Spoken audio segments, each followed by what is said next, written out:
Oi, pessoal, estamos aqui para mais uma aula, mais uma semana. Agora, no dia 13, né, nós comemoramos o dia de Santo Antônio. Começamos os festejos juninos, é o santo que abre os nossos festejos juninos, Santo Antônio, o santo casamenteiro, né? Então, pessoal, só uma lembrancinha aqui sobre esse santo, né? A gente estava falando de lendas na aula passada. De certa maneira, o assunto se encaixa, né? Santo Antônio, Antônio nem era o nome dele, né? Ele se chamava Fernando, nasceu em Lisboa, né? Portugal. E no convento foi que ele adotou, na vida religiosa, foi que ele adotou o nome de Antônio, certo? Morreu na Itália, na cidade de Pádua, que é uma cidade que também reivindica esse santo para si, né? Pelo fato dele ter morrido lá. Então, de onde que vem essa história de que Santo Antônio é um santo casamenteiro? Ele foi um doutor da igreja, um homem muito sábio, muito culto, né? Um teólogo que ficou muito conhecido no seu tempo, né? De grande sabedoria. Então, por que um santo casamenteiro, né? Então, dizem que um dos primeiros milagres da vida dele foi na vida de uma jovem que estava sem dinheiro para se casar. E a jovem rezou para Santo Antônio e uma estátua dele teria dado à mulher um bilhete. No bilhete estava escrito que era para ela levar o recado ao comerciante da cidade. E era para o comerciante dar a ela, em moedas de prata, o peso do papel. O papel pesa tão pouco, né, gente? O comerciante, então, pesou o papel e o papel pesou mesmo, né? Ele teve que colocar 400 moedas de prata para equilibrar a balança, né? Ele se lembrou então de que havia feito uma promessa para Santo Antônio dessas 400 moedas e não tinha pago. Então, segundo a tradição, Santo Antônio cobrou, né? E claro, a moça com esse dinheiro tinha um dote, né? O suficiente para arrumar um bom marido. Daí vem a tradição, né? Bom, falamos em lenda na aula passada, um tipo de narrativa. Hoje eu vou contar mais uma lenda para vocês. Vocês com certeza já ouviram falar da planta que se chama Vitória Régia, né? Aquelas folhas enormes, né? Que ficam nos rios, na Amazônia, por exemplo. Pois bem, nós temos uma lenda que explica o surgimento da Vitória Régia. Ela conta assim: a enorme folha boiava nas águas do rio. Era tão grande que, se quisesse, o índiozinho que a contemplava poderia fazer dela um barco. Ele era miudinho, nascera numa noite de grande temporal. A primeira luz que seus pequeninos olhos contemplaram foi o clarão azul de um forte raio, aquele que derrubara a grande seringueira cujo tronco dilacerado ainda hoje lá estava. Se alguém deve cortá-la, este será meu filho, que nasceu hoje, falou o cacique ao vê-la tombada depois da tempestade. Ele será forte e veloz como o raio, e como este deverá cortá-la para fazer o ubá, com que lutará e vencerá a torrente dos grandes rios. Então a gente já compreende que o ubá era uma canoa, né, dos índios. Talvez por isso aquele curumim tão pequenino já se sentisse tão corajoso e capaz de enfrentar sozinho os perigos da selva amazônica. Ele caminhava horas ao léu, cortando cipós, caçando pequenos mamíferos e aves. Porém, até hoje, nos seus 7 anos, ainda não enfrentara a corrente do grande rio, que agora contemplava. Olhando bem aquelas grandes folhas, imaginou navegar sobre uma delas e não perdeu tempo.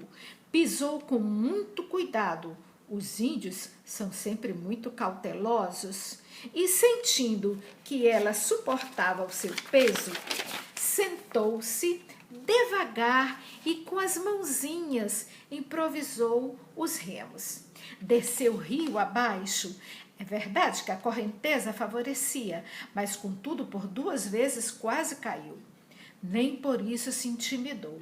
Navegou no seu barco vegetal até chegar a uma pequena enseada, onde avistou a mãe e outras índias, que ao sol acariciavam os curumins quase recém-nascidos, embalando-os com suas canções, que falam da lua, da mãe d'água e de certas forças naturais que muitos temem.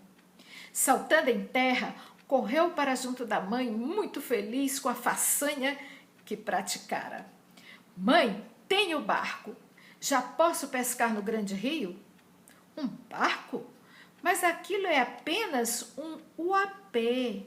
É uma formosa índia que Tupã transformou em planta. Como, mãe? Então não é o meu barco? Você sempre me disse que eu um dia haveria de ter o meu ubá. Meu filho, o teu barco tu o farás. Este é apenas uma folha. É Naia, que se apaixonou pela lua. Quem é Naia? Perguntou curioso o índiozinho. Vou contar-te. Um dia, uma formosa índia chamada Naia apaixonou-se pela lua. Sentia-se atraída por ela e, como quisesse alcançá-la, correu por vales e montanhas atrás dela. Imagina, correndo atrás da lua. Porém, quanto mais corria, mais longe e alta ela ficava. Desistiu de alcançá-la e voltou para a taba. A lua aparecia e fugia sempre, e Naia cada vez mais a desejava. Uma noite, andando pelas matas ao clarão da lua, Naia se aproximou de um lago e viu nele refletida a imagem da lua. Sentiu-se feliz, julgou poder agora alcançá-la e, atirando-se nas águas calmas do lago, nadou e nadou e nadou, até que perdeu as forças e afundou. Nunca mais ninguém a viu, mas Tupã, com pena dela, transformou-a numa linda planta que floresce em todas as luas. Entretanto, o apê só abre suas pétalas à noite, para poder abraçar a lua, que se vem refletir na sua aveludada corola. Vês, não queira, pois, tomá-la para teu barco. Nela irás com certeza para o fundo das águas. Meu filho, se já te sentes bastante forte, toma o machado e vai cortar aquele tronco que foi vencido pelo raio. Ele é seu desde que nasceste. Dele farás o teu ubá e então navegarás sem perigo. Deixa em paz a grande flor das águas. Eis aí como nasceu da imaginação fértil e criadora dos nossos índios a história da Vitória Régia, ou Uapê, ou Iapunaque Uapê, a maior flor do mundo. Eu acho fascinante a gente ler essas histórias, porque além da gente se encantar com a criatividade, a imaginação deles, né, a gente também conhece costumes e nomes indígenas. Né? Todo mundo fala, Vitória Régia, Vitória Régia. E ninguém fala do nome que os índios dão a ela, Uapê ou Iapunaque Uapê, que significa a maior flor do mundo. Né? Então, coitada da Naia, né? Se ela não tivesse acreditado na aparência do que via, talvez não tivesse morrido.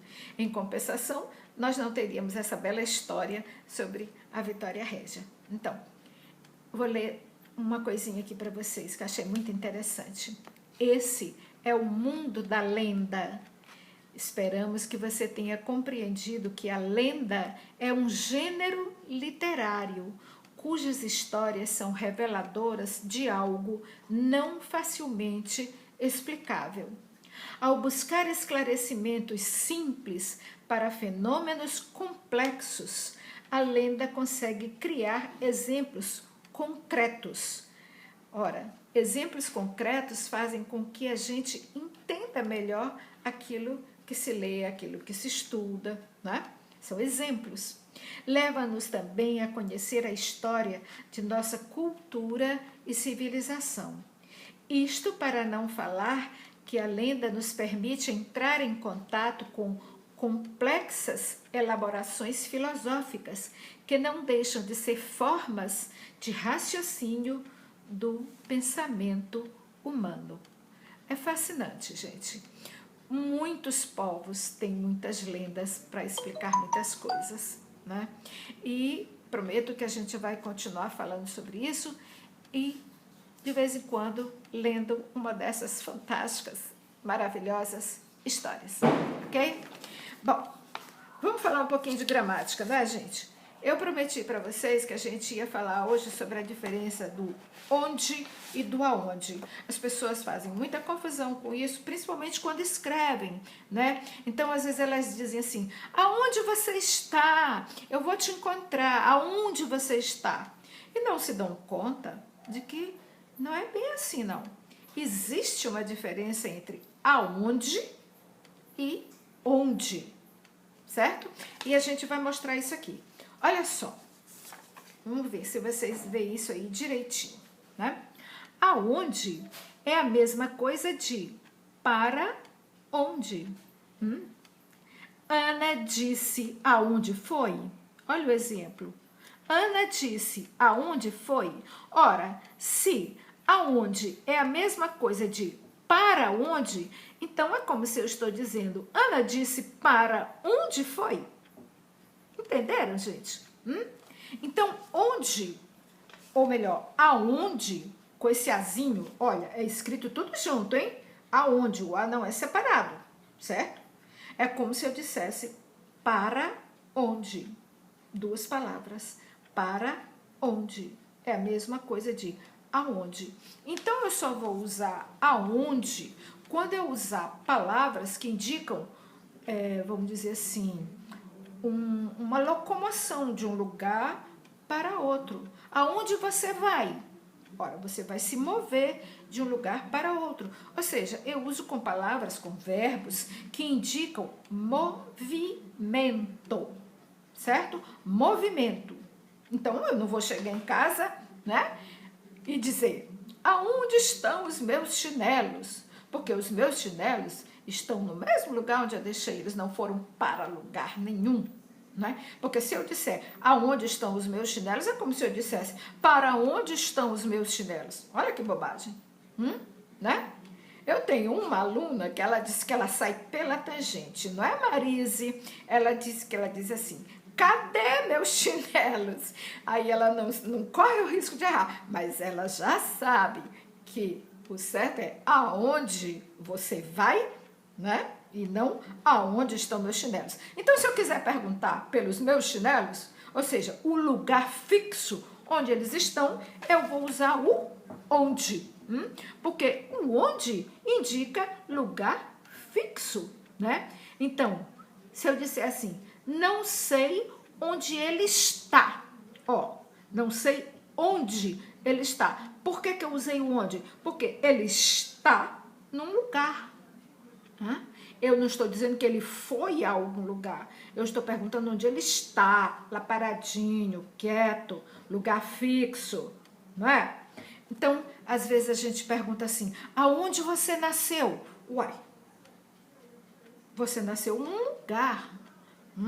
Então, é onde você nasceu, né, gente? Então, vamos praticar isso aí, hein?